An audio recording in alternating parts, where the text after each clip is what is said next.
കൊച്ചി പനമ്പള്ളി നഗറിൽ 2 കോടിക്ക് ഒരു വീട് വാങ്ങുന്നതിനേക്കാൾ ലാഭം ദുബായിൽ ഒരു ഫ്ളാറ്റ് വാങ്ങുന്നതാണ്. എറണാകുളത്ത് പനമ്പള്ളി നഗറിൽ ഒരു സെന്റ് ഭൂമി വാങ്ങിച്ചത് 80 ലക്ഷം രൂപയ്ക്കാണ്. ഒരു 4 സെന്റ് ഭൂമി വാങ്ങിച്ച് വീട് വെക്കുമ്പോൾ 4 കോടി രൂപയ്ക്ക് മുകളിലായി. ഇനി അത് നമ്മൾ താമസിക്കുകയാണെങ്കിൽ കുഴപ്പമില്ല, നമ്മളൊരു ഇൻവെസ്റ്റ്മെന്റ് ആയിട്ടാണ് ചെയ്യുന്നത്, അല്ലെങ്കിൽ നമ്മളൊരു എന്താ പറയുക ഒരു വാടകയ്ക്ക് കൊടുക്കാൻ അങ്ങനെ എന്തെങ്കിലും പ്ലാനിലാണ് ചെയ്യുന്നത്. റിട്ടേൺസ് വളരെ കുറവാണ്. നാട്ടിലൊരു 40,000 രൂപ മാത്രം കിട്ടും മാക്സിമം. ഇവിടെ എന്ന് പറഞ്ഞാൽ ഒരു സ്റ്റുഡിയോ അപ്പാർട്ട്മെന്റ്, ഒരു നമ്മുടെ നാട്ടിലെ വില വെച്ച് നോക്കുമ്പോൾ ഒരു കോടി രൂപയ്ക്ക് നമുക്ക് നല്ലൊരു സ്റ്റുഡിയോ വാങ്ങാൻ പറ്റും. ആ വിലയ്ക്ക് നമ്മൾ വാങ്ങിച്ചു കഴിഞ്ഞാൽ മിനിമം ഒരു 8% റിട്ടേൺസ് മാസം. ഇപ്പം നമ്മൾ താമസിക്കുന്ന ആൾക്ക് സുരേഷ് ഭായി താമസിക്കുന്ന ദുബായിൽ, അപ്പോൾ ഇവിടെ ഒരു 5,000 ദിർഹംസൊക്കെ മിനിമം ഒരു നല്ലൊരു സ്റ്റുഡിയോ അപ്പാർട്ട്മെന്റിന് റെന്റ് ഉണ്ട്. 5,000 നാട്ടിൽ 1.5 ലക്ഷം രൂപയാണ്. അതുകൊണ്ട് റിട്ടേൺസ് എന്തായാലും 4 ഇരട്ടിയാണ് കൂടുതൽ. ഇപ്പം ഞാൻ കാണുന്ന പല ക്ലയൻസും 45 വർഷം, 40 വർഷം, 30 വർഷമൊക്കെ ആയിട്ട് ദുബായിൽ താമസിക്കുന്ന ആളുകളാണ്. അപ്പോൾ ഈ 30 വർഷം എന്ന് പറഞ്ഞാൽ ഇയർലി ഏറ്റവും കുറഞ്ഞ 2 ബെഡ്റൂം അപ്പാർട്ട്മെന്റ് ദുബായിൽ റെന്റ് ഔട്ട് ചെയ്യുകയാണെന്നുണ്ടെങ്കിൽ 70,000 രൂപയോളം വേണം. നാട്ടിൽ ഏകദേശം ഒരു 20 ലക്ഷം രൂപയോളം നമുക്ക് ഇയർലി നമ്മൾ റെന്റ് കൊടുക്കുന്നുണ്ട്. അപ്പോൾ ഈ 20-30 വർഷം ദുബായിൽ താമസിച്ച ഒരാളെ സംബന്ധിച്ചിടത്തോളം ഏകദേശം 1 മില്യൺ ദിർഹംസിന് മുകളിൽ, നാട്ടിൽ 2 കോടി രൂപയ്ക്ക് മുകളിൽ റെന്റ് മാത്രം കൊടുത്തു കഴിഞ്ഞു. അപ്പോൾ നമ്മൾ ഇനിയുള്ള തലമുറ, ഇപ്പൊ പുതിയ തലമുറകൾ അതൊക്കെ മാറ്റി ചിന്തിച്ചു തുടങ്ങി. ഇപ്പം നമ്മൾ പണ്ട് കാനഡയിലും ഓസ്ട്രേലിയയിലൊക്കെ പോകുമ്പോൾ ആളുകൾ പോയിട്ട് അവിടെ ആദ്യം ചെയ്യുന്ന വീട് വാങ്ങുകയാണ്. ഇപ്പൊ അതുപോലെ ദുബായിലും ആദ്യം വന്നിട്ട് ഫസ്റ്റ് എങ്ങനെ വീട് വാങ്ങാന്നുള്ളതാണ് ആൾക്കാർ ചിന്തിക്കുന്നത്. അപ്പൊ അതുകൊണ്ട് ഇപ്പൊ ആ ശീലം മാറി തുടങ്ങി. ഇപ്പൊ റെന്റൽസ് നേരെ നമുക്ക് EMI ആയിട്ട് കൺവേർട്ട് ചെയ്യാൻ ഓപ്ഷൻസ് ഉണ്ട്, പിന്നെ പല ഓപ്ഷൻസ് ഉണ്ട്. അപ്പോൾ ഇതൊക്കെയാണ് നമ്മൾ കൺസൾട്ടിംഗ് എന്ന് ഉദ്ദേശിക്കുന്നത്. അപ്പോൾ ഒരു ക്ലയന്റ് വന്നു കഴിഞ്ഞാൽ ആൾക്ക് എന്താണ് ബെസ്റ്റ് ഓപ്ഷൻ എന്നുള്ളത് സജസ്റ്റ് ചെയ്ത് കൊടുക്കുന്നതാണ് ആസ് എ കമ്പനി ഇലൽ പ്രോപ്പർട്ടി നമ്മൾ ചെയ്യുന്നത്. ദുബായിൽ പ്രോപ്പർട്ടി വാങ്ങാൻ എന്ന് പറയുന്നത് എല്ലാവരുടെ ഒരു സ്വപ്നമാണ്. അങ്ങനെ ആ ഒരു സ്വപ്നം യാഥാർത്ഥ്യമാക്കാൻ എന്ത് വേണം? ദുബായിൽ പ്രോപ്പർട്ടി വാങ്ങാൻ ബേസിക്കലി ദുബായിൽ വിസ വേണമെന്നില്ല. ദുബായിൽ വിസ ഇല്ലാതെ തന്നെ പ്രോപ്പർട്ടി വാങ്ങും. ആകെ വേണ്ടത് ഒരു ഇമെയിൽ ID, ഒരു ഫോൺ നമ്പർ, ഒരു പാസ്പോർട്ട് കോപ്പി മാത്രം ഉണ്ടെങ്കിൽ ദുബായിൽ പിന്നെ പറഞ്ഞ പോലെ പൈസ വേണം. അതല്ലാതെ വേറൊരു റിക്വയർമെന്റ്സും ഇല്ല. ഒരു വിസ വേണം എന്നുള്ളത് നിർബന്ധമല്ല. പിന്നെ പ്രോപ്പർട്ടി വാങ്ങിച്ചു കഴിഞ്ഞാൽ പിന്നെ നമുക്ക് ഗോൾഡൻ വിസ കാര്യങ്ങളൊക്കെ നമുക്ക് ചെയ്തു കൊടുക്കാവുന്നതാണ്. അതായത് ഇൻവെസ്റ്റർക്ക് ഗോൾഡൻ വിസ, നമുക്ക് പ്രോപ്പർട്ടി വാങ്ങുന്നവർക്ക് ഇൻവെസ്റ്റർ വിസയും 2 മില്യന് മുകളിലെ പ്രോപ്പർട്ടി വാങ്ങുന്നവർക്ക് ഗോൾഡൻ വിസ ചെയ്ത് കൊടുക്കും. അപ്പോൾ പ്രോപ്പർട്ടി വാങ്ങുമ്പോൾ വിസ വേണ്ട, പിന്നെ വാങ്ങിച്ചു കഴിഞ്ഞ് വിസ വേണമെങ്കിൽ നമുക്ക് ഗോൾഡൻ വിസ വരെ എടുക്കാനുള്ള ഓപ്ഷൻസ് പ്രോപ്പർട്ടി വെച്ചിട്ട് ചെയ്യാൻ പറ്റും. ദുബായിൽ വില്ലയും ഫ്ളാറ്റും വാങ്ങാൻ വിസ പോലും വേണ്ടെന്ന് പറയുമ്പോൾ സായി ശ്യാം ഉറപ്പിച്ചു പറയുന്ന മറ്റു ചില കാര്യങ്ങളുണ്ട്. അധ്വാനിച്ചുണ്ടാക്കിയ പണം ചെലവിടുമ്പോൾ പാലിക്കേണ്ട ജാഗ്രത, സാമാന്യ ബോധം, ഓഫറുകൾ കണ്ട് നിക്ഷേപം നടത്തരുതെന്ന ഓർമ്മപ്പെടുത്തൽ.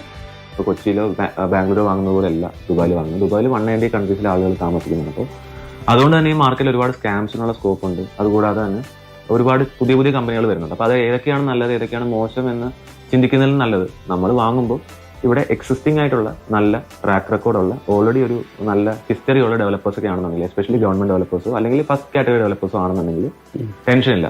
ആസ് എ കമ്പനി ഇലൽ പ്രോപ്പർട്ടീസ് നമ്മൾ ചെയ്യുന്നതെന്ന് പറഞ്ഞാൽ നമ്മൾ ഇവിടെ ഏറ്റവും പ്രൈമറി ആയിട്ടുള്ള ഫസ്റ്റ് കാറ്റഗറി ഗവൺമെന്റ് ഡെവലപ്പേഴ്സ് മാത്രമാണ് ക്ലയൻസിന് സജസ്റ്റ് ചെയ്യുന്നത്. ഇപ്പോൾ നമ്മളെ വിളിക്കുന്ന മോസ്റ്റ്ലി NRIs, അതായത് UK, കാനഡ, അവിടെ നിന്നൊക്കെ വിളിക്കുന്ന ക്ലയൻസ് ഉണ്ട്, ഇന്ത്യയിൽ നിന്ന് വിളിക്കുന്ന ക്ലയൻസ് ഉണ്ട്. ഇപ്പോൾ ഇവിടെ ഒരുപാട് അഡ്വാൻറ്റേജ് ഉള്ളതുകൊണ്ട് ആൾക്കാർ വാങ്ങുന്നുണ്ട്. അപ്പോൾ നമ്മൾ ആസ് എ കമ്പനി ചെയ്യുന്നത് ഗവൺമെന്റ് പ്രോപ്പർട്ടീസും അതുപോലെ തന്നെ ഫസ്റ്റ് കാറ്റഗറി ബിൽഡേഴ്സ് ആണ്. നമ്മളിവിടെ ഓഫേഴ്സിന്റെ പുറകെ ഒരുപാട് മാർക്കറ്റിംഗിന്റെ പുറകെ പുറത്തുപോയി ഒരുപാട് മാർക്കറ്റിംഗ് കാണാം. അപ്പം നല്ല ഡെവലപ്പേഴ്സിന് മാർക്കറ്റിംഗിന്റെ ആവശ്യമില്ല. ഓഫറിനേക്കാൾ വിശ്വാസ്യത തന്നെയാണ് പ്രധാനമെന്ന് ആവർത്തിക്കും സായി ശ്യാം. കാരണം അധ്വാനിച്ചുണ്ടാക്കിയ ഒരു ദിർഹം പോലും ആരുടേതും പാഴാകരുത്. ദുബായിലെ ഏറ്റവും മികച്ച ബിൽഡർമാരിൽ ഒന്നായ ദയാറിന്റെ 2ാമത്തെ മികച്ച കൺസൾട്ടന്റായി ELL പ്രോപ്പർട്ടീസിന് മാറാൻ കഴിഞ്ഞതും ഈ ആത്മാർത്ഥത കൊണ്ടുതന്നെ.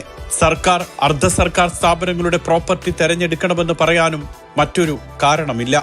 ഇപ്പോൾ ഒരു വീഡിയോ കണ്ടു, നമ്മൾ അതിൽ നമ്പർ എടുത്ത് വിളിക്കുമ്പോൾ ആ വിളിക്കുന്ന ആൾക്ക് പ്രോപ്പറായിട്ടുള്ള കമ്പനി ഉണ്ടോ, ബ്രോക്കർ കാർഡുണ്ടോ, റിയൽ എസ്റ്റേറ്റ് റെഗുലേഷൻ എല്ലാം ഫോളോ ചെയ്യുന്ന രീതിയിലുള്ള എല്ലാം ഉണ്ടോ എന്നുള്ളത് കൺഫേം ചെയ്യണം. അല്ലാന്നുണ്ടെങ്കിൽ അഗെയിൻ നമ്മൾ സ്കാമിൽ പെടാൻ സാധ്യതയുണ്ട്. ആസ് എ കമ്പനി നമുക്ക് ഇവിടെ എല്ലാവർക്കും റേഡർ കാർഡ്, ബ്രോക്കർ കാർഡൊക്കെ ഉള്ളതാണ്. അപ്പോൾ അതുകൊണ്ട് തന്നെ നമ്മുടെ ഇപ്പോൾ കമ്പനിയുടെ വീഡിയോ അല്ലെങ്കിൽ നമ്മുടെ കമ്പനി ലോഗോ ഉള്ള വീഡിയോസ് ഒക്കെ കണ്ട് വിളിക്കുന്ന ആൾക്കാരാണെന്നുണ്ടെങ്കിൽ 100% അവർക്ക് നല്ല അഡ്വൈസ് തന്നെ കൊടുക്കും. അൾട്ടിമേറ്റ്ലി നമ്മൾ ഈ പറഞ്ഞ പോലെ നല്ല ഡയറക്ഷൻസും നല്ല പ്രോപ്പർ ആയിട്ടുള്ള കൺസൾട്ടൻസും ആണ് കൊടുക്കുന്നത്. വാങ്ങുന്നത് സെക്കൻഡറി ആണ്, പറഞ്ഞു കൊടുക്കുക എന്നുള്ളതാണ് ഫസ്റ്റ്.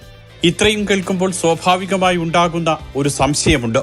സായി, നമുക്ക് ദുബായിൽ എവിടെ വേണമെങ്കിലും പ്രോപ്പർട്ടി മേടിക്കാൻ പറ്റും? ദുബായിൽ ഫ്രീ ഹോൾഡ് ആയിട്ടുള്ള ഏരിയാസ് ഉണ്ട്, അവിടെയാണ് നമുക്ക് ഫോറിൻ നാഷണാലിറ്റീസ് വാങ്ങാൻ പറ്റുന്നത്. അപ്പോൾ 100% ഓണർഷിപ്പ് ആണ്. നമുക്ക് നാട്ടിലെ പോലെ തന്നെ വാങ്ങാം, അത് വിൽക്കാം, അത് റെന്റ് ഔട്ട് ചെയ്യാം, അതുപോലെ തന്നെ കുട്ടികൾക്ക് കൈമാറാം, തലമുറകൾ കൈമാറാൻ പറ്റുന്ന ഓപ്ഷൻസ് ആണ്. അതായത് ഫ്രീ ഹോൾഡ് ആണ് 100%, നാട്ടിലെ പോലെ തന്നെ. അപ്പോൾ അങ്ങനെ ഡെസിഗ്നേറ്റഡ് ഏരിയാസ് ഉണ്ട്, അവിടെയാണ് നമുക്ക് വാങ്ങാൻ പറ്റുന്നത്. ഫോറിൻ നാഷണാലിറ്റീസിന് വാങ്ങാൻ ഒരുപാട് ഓപ്ഷൻസ് ദുബായിലുണ്ട്. അതിൽ നല്ല നല്ല option business day, down town, അതുപോലെ തന്നെ അൽഫുർജാൻ, JVC, JVT, അങ്ങനെ ഒരുപാട് ലൊക്കേഷൻസ് ഇപ്പോൾ ആളുകൾ ഇൻവെസ്റ്റ് ചെയ്യുന്നുണ്ട്. ഒരുപാട് റിട്ടേൺസ് ഉണ്ടാക്കുന്നുണ്ട്. പ്രോപ്പർട്ടി പ്രൈസും വളരെ കുറവാണ്. കൃത്യസമയത്ത് പദ്ധതികൾ പൂർത്തിയാക്കുന്നതും നിക്ഷേപകന് കൈമാറുന്നതുമാണ് ദുബായ് റിയൽ എസ്റ്റേറ്റിന്റെ കരുത്തിന്റെ കാതൽ. പേയ്മെന്റ് രീതി വിവിധ സർക്കാർ സംവിധാനങ്ങളുമായി ബന്ധിപ്പിച്ചതിനാൽ തട്ടിപ്പിന്റെ സാധ്യതയും കുറവ്. പക്ഷേ അപ്പോഴും സായി ശ്യാം ഓർമ്മപ്പെടുത്തുന്ന കാതലായ ഒരു കാര്യമുണ്ട്. ആദ്യമായിട്ടൊരു പ്രോപ്പർട്ടി വാങ്ങുന്ന ഒരാൾ ഇപ്പം പറഞ്ഞ ലൈഫ് സേവിങ്സ് കാര്യം വരുന്നത്.